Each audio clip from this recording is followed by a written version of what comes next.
Ito ma'am. Kaya talaga yung natin ito. Ibang pa mga ulit. Oh, same ako. Diba? Okay. Ma'am, question. Yes. Good question.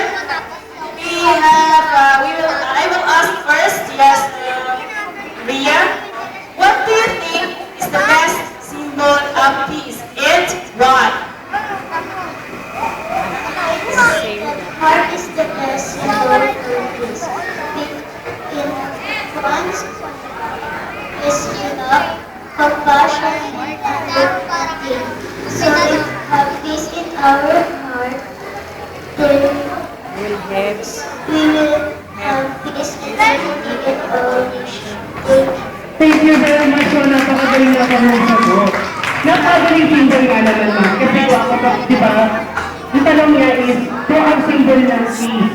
Ano yun at ba? With heart nga naman, di ba po? Okay? Thank you very much. Harvey, the same question. Yes, the same question, Harvey. What do you think is the best symbol of and why?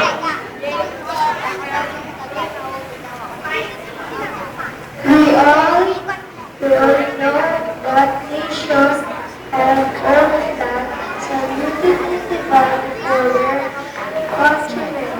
One flag is better than all others. Really nothing before. Thank you. Thank you very much. Palasakan po natin sila. Ayan. Thank you very much, Harvey Tia.